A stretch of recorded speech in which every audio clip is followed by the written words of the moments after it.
Fala, jovem! Seja muito bem-vindo a mais um episódio do Frozen Cast, aqui onde a gente vai falar sobre anestesia, sobre oftalmologia, sobre o mundo invertido entre esses dois mundos, sobre a vida fora da matéria, talvez um pouco sobre medicina.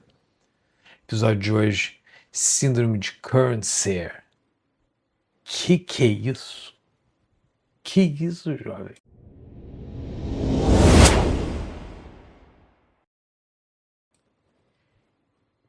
Que agressividade é essa? Esse horário da madrugada, você vem aqui falando comigo do negócio desse, que você não sabe nem falar o nome, jovem. Que isso?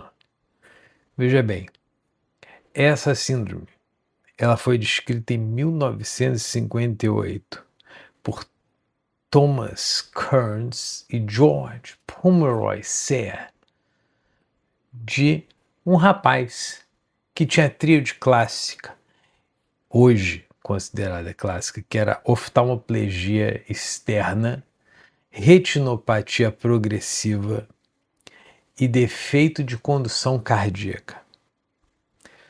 Mas vamos aqui por parte. Digamos que você esteja escalado para fazer uma cirurgia de ptose congênita. Vou fazer uma ptose congênita, que ó, o paciente tem um defeito muito grande, vou fazer uma elevação frontal no jovem aqui. O jovem ali dos seus 25, 28, 30 anos. O paciente tem uma ptose bilateral, você vai fazer uma elevação frontal no jovem. E aí você botou o jovem lá na maca, monitorizou o jovem e tem lá um bloqueio atrioventricular de terceiro grau. Você procede para a cirurgia? Você olha para o eletroprévio do cara, não tem. Mas você olha para o monitor, tem. E aí? Você prossegue? Ok, vou te dar um outro retrato num caso desse. Se tem um paciente com uma retinose pigmentar,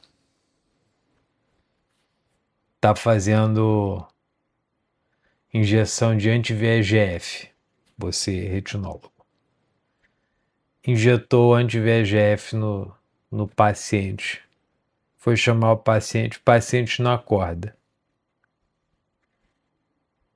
Mede o pulso, né? Mede o pulso. Monitora o doente. O paciente está parado. Se reanima. O cara volta. E aí? That's life, jovem. É isso que acontece quando você lida com doença rara. Vamos falar um pouco mais sobre isso? Kearns-Sayre.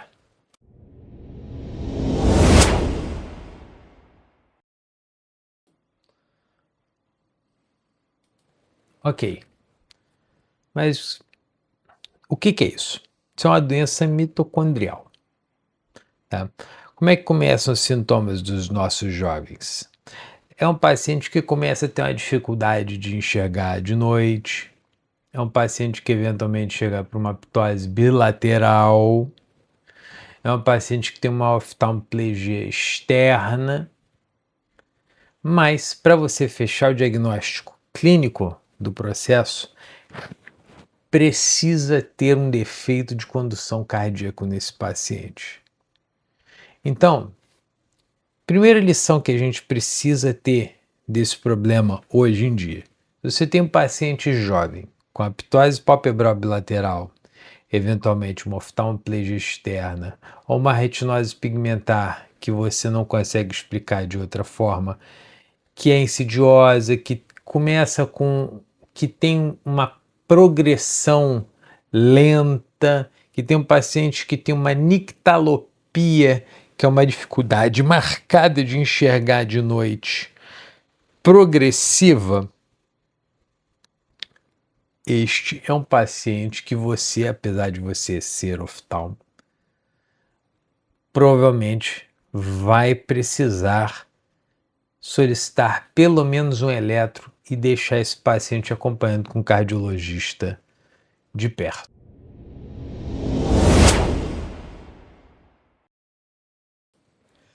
O maior problema desses pacientes é o caráter insidioso da doença.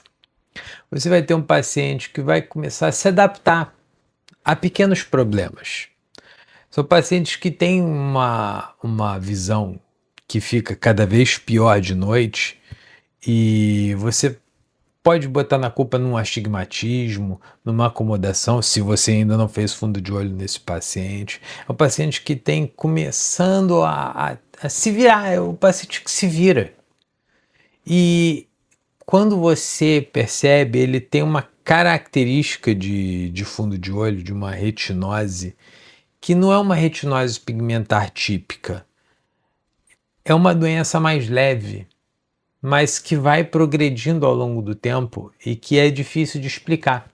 E eventualmente esse paciente evolui com alterações que são desproporcionais ao grau de perda visual e, sobretudo, ao grau de dano retiniano. A perda visual é maior do que o que você vê no fundo de olho e, eventualmente, esse paciente desenvolve outros comemorativos oculares, como a oftalmoplegia externa e a ptose palpebral.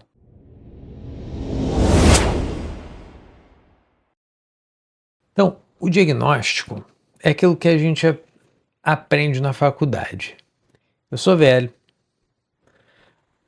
mais que velho, eu sou da medicina moda antiga, igual alguns amigos que vocês vão ver que eu vou convidar aqui para conversar com a gente. A clínica é soberana. A Kearns-Sayre Syndrome é uma doença eminentemente clínica. Ela tem uma tríade.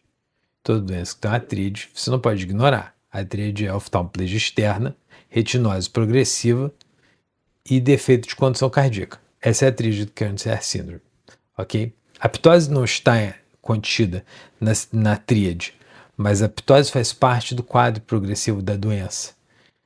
Então você tem que suspeitar quando você tem ptose num quadro desses.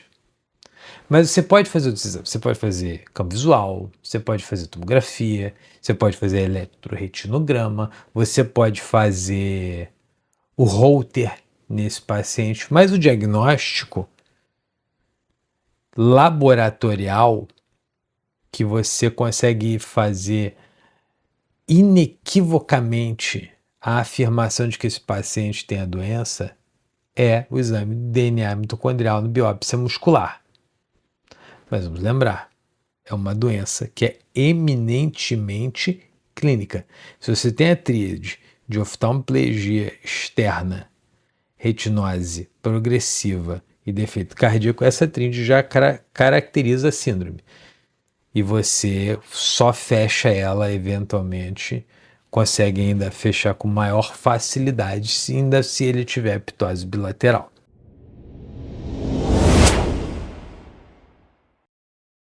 Como que é o quadro mais clássico? Então, você tem o adolescente que tem a pálpebra pesada, você tem uma retinose pigmentar não especificada, ou você vai conversando mais com o paciente e se aprofundando mais no diagnóstico, você vê que ela é uma criança que precisa acender a luz de noite, é uma criança que começa a precisar de um pouco de auxílio, começa a ter alguma perda auditiva, história de fadiga, síncope. Começa a misturar as coisas, preste atenção nas coisas, começa a fazer a associação dos sintomas. Muitas vezes, existe um ditado na medicina, só um parênteses, existe uma regra na medicina que é muito mais fácil você ter uma apresentação em comum de uma doença comum do que uma doença incomum. No entanto, a doença incomum, ela grita para você o nome dela. Então, se você tem uma criança que começa a ter dificuldade para enxergar de noite, a pálpebra começa a ficar pesada, a criança cansada, perda auditiva, desconfie de alguma doença associada e pede o auxílio de um cardiologista. Fazer um eletrocardiograma desse paciente, fazer outros exames oculares nesse paciente, ver se tem retinose pigmentar, mede a distância popular desse paciente, avalia a ptose, referencia esse paciente para o oculoplástico, referencia esse paciente para o oftalmopediatra, pede ajuda para classificar bem esse paciente e tratar. Porque você pode tratar a ptose, você pode eventualmente ajudar esse paciente nos desvios de motilidade, você pode até ajudar esse paciente um pouco na retinose pigmentar e você pode fazer um diagnóstico precoce de uma doença cardíaca que pode encurtar precoce e desnecessariamente, entre aspas, a vida desse paciente.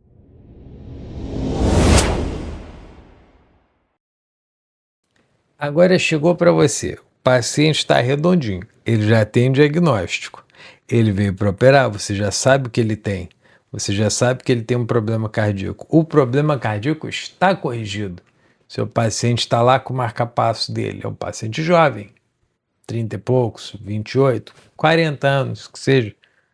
Está lá para você. Você já sabe.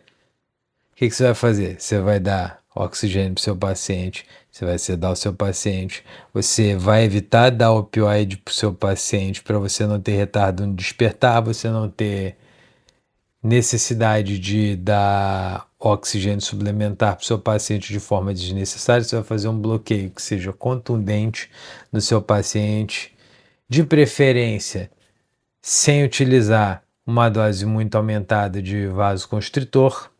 E lembrar que se o seu paciente usa marca-passo, o ideal é que você evite usar um cautério monopolar no seu paciente. Não é verdade? Pode fazer com laser de CO2? Pode.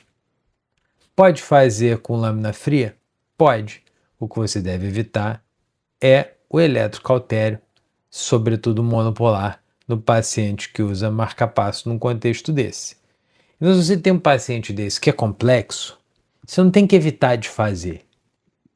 Você tem que estudar o caso dele. Você tem que ter o seu próprio checklist. Você tem que definir o seu paciente, o que você vai ter de suporte para ele. Se você vai fazer esse paciente numa clínica, se você vai fazer no hospital, fica a seu critério. Mas você sabendo todos os comemorativos que o seu paciente vai ter, sabendo que o paciente de Kearns-Sayre Syndrome, o pior que pode acontecer com ele é uma coisa muito ruim, que é o defeito de condução, que é o risco de você ter uma arritmia fatal na sua cirurgia. Você vai monitorizar melhor esse paciente, você vai evitar fazer com que esse paciente tenha uma queda na concentração de oxigênio. É isso. Você não tem que se fiar na sorte, porque sorte não é um método clínico. Não existe medicina fácil. E você sabe o que está faltando? Clica aqui no like. Assina o nosso canal. Se você está escutando a gente no Spotify, dá 5 estrelas, jovem. Que a partir de agora você vai ouvir ainda mais outras síndromes raras, que eu sei que vocês me pediram isso. Então fica aqui que tem mais conteúdo legal. Um enorme, gigantesco abraço para você, seu jovem.